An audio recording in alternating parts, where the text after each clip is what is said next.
नमस्कार दोस्तों, studio time में आपका फिर से मैं बहुत बहुत स्वागत करता हूं।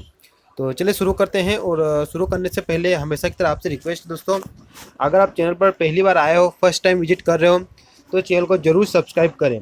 आज का भी हमारा वीडियो दोस्तों वही रहेगा, वर्ग 3 के स्पेशल। तो देखिए, मैं वर्ग 3 पर इसलिए ज़्यादा फोकस कर रहा हूँ कि मैं नहीं चाहता कि वर्ग 3 को लेकर ज़्यादा कन्फ्यूजन रहे, डीमोटिवेट रहो आप। तो इन चीज़ों से आपको दूर करने के लिए मेरे वीडियो आते रहेंगे वर्ग 3 के लिए। तो आप सबसे रिक्वेस्ट है, अगर आप वर्ग 3 की तैयारी कर रहे हो दोस्तों, जरूर सब्सक्राइब कर लीजिए। आपको बहुत बेनिफिट मिलेगा मेरे चैनल से। एंड तक मैं आपके साथ रहूंगा, एंड तक, आपकी ज्वाइनिंग तक। ओके।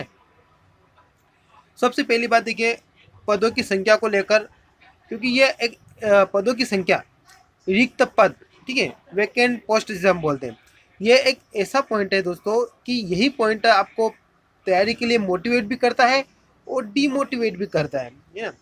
चूंकि वर्ग 1 और वर्ग 2 की तरह वर्ग 3 में पदों की संख्या का कोई जिक्र नहीं है, और बहुत सारे कैंडिडेट हैं जो वर्ग 2 को देखते हुए उसको वर्ग 3 से रिलेट कर रहे हैं।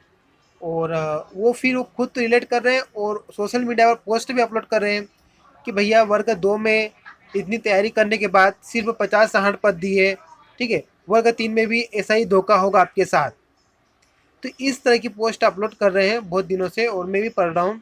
तो इससे क्या होता है कि इससे जिन्होंने पोस्ट किया उनका तो नहीं पता वो तैयारी कर रहे हैं या नहीं कर रहे हैं, वो कर भी रहे होंगे, लेकिन जो पढ़ रहा है उसका मैं 100% बता सकता हूँ कि वो तैयारी करने के लिए वो डिमोटिवेट हो जाएगा, और कहीं ना कहीं अपनी तैयारी को छोड़ भी सकता है या फिर कम भी कर सकता है। क्यों?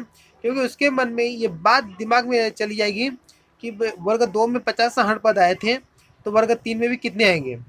तीसरी बात, ये कैंडिडेट बोल रहे हैं कि वर्ग 3 में अतिशय शिक्षक बहुत ज़्यादा है ना, तो यही अपने पदों की पूर्ति कर देंगे। इससे कारण भी बहुत सारे कैंडिडेट ये टेंशन में है, अरे यार जब पद ही नहीं है तो फिर तैयारी करने का क्या फ़ायदा है।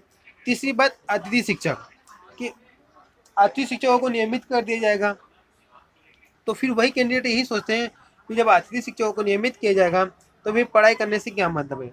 चौथी बात, चौथी बात दोस्तों ये है कि स्कूलों को मर्ज करने वाला पॉइंट है ना। तो स्कूलों को मर्ज किया जाएगा तो फिर जो पदों की संख्या है वो भी खत्म हो जाएगी। तो ये सभी पॉइंट्स हैं जो सोशल मीडिया पर डेली चलते हैं, इन पर कोई ना कोई पोस्ट आपको डेली दिखेगी है ना। दोस्तों ये जितने भी पॉइंट है मैंने डिस्कशन किया है, इनके एक एक वीडियो मैंने आपको बनाए हैं। अब मेरा ये वीडियो है, मैं इन पर डिस्कशन नहीं करूँगा। अभी जितने पॉइंट मैंने आपको बताए हैं इस पर स्पेशल वीडियो बने हुए हैं, लेकिन इन सभी पॉइंट्स को, चारों पॉइंट्स को आप साइड से कीजिए, है ना। और एक बात को नोट कर लीजिए कि कुछ भी हो, अतिशेष हो, अतिथि शिक्षक नियमितीकरण हो, कोई भी इशू हो, ये उनके पर्टिकुलर इशू है, आपको इससे कोई लेना देना नहीं। आपको मैं बता दूं, कुछ भी करते लेते देते आपके 9,000 प्लस पद आएंगे। ओके, क्योंकि ऑलरेडी पद भी खाली है, ऐसा नहीं पद नहीं खाली है, मध्य प्रदेश में पद भी खाली है। ओके, तो अगर स्कूलों को मर्ज भी किया जा रहा है, कुछ भी किया जा रहा है, तो भी आपके 9,000 से ज़्यादा पद ही आएंगे, ये लिखिए। और मैंने पिछले वीडियोस में डिस्कशन किया था कि 10,000 पद तो आप मान के ही चले, है ना।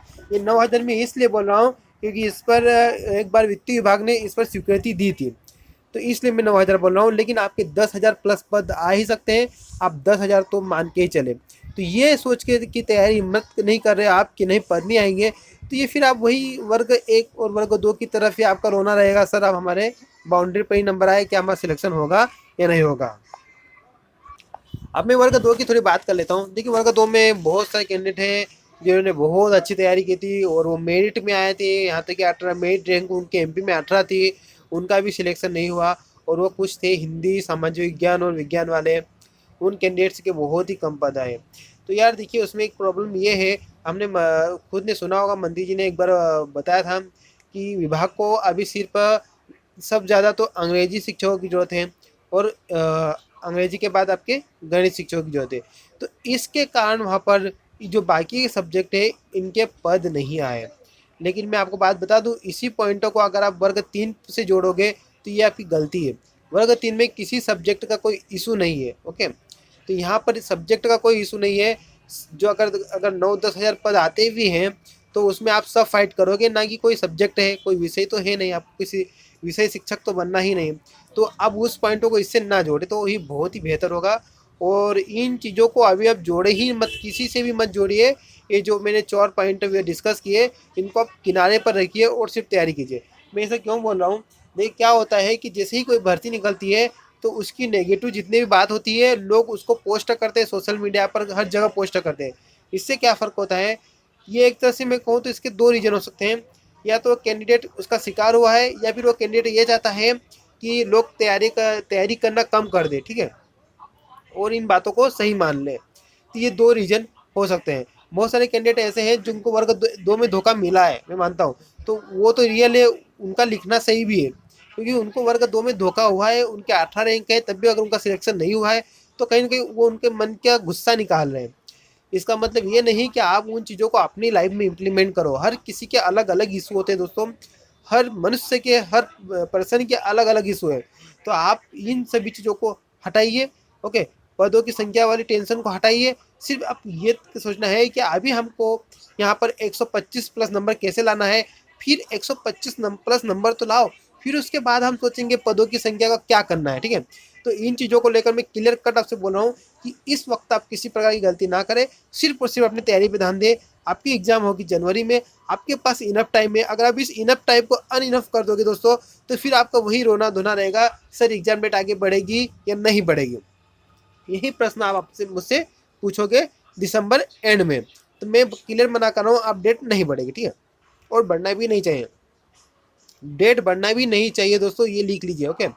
चले, तो ये पूरा वीडियो मेरा बिल्कुल सेम आपको सिर्फ मोटिवेट करने के लिए था और बिल्कुल सही पॉइंट बताने के लिए था कि आप किसी भी भ्रामक चीज़ों पे ना रहिए। धन्यवाद दोस्तों, वीडियो को जरूर लाइक करें, चैनल को जरूर सब्सक्राइब करें और ज़्यादा से ज़्यादा शेयर भी करें। धन्यवाद।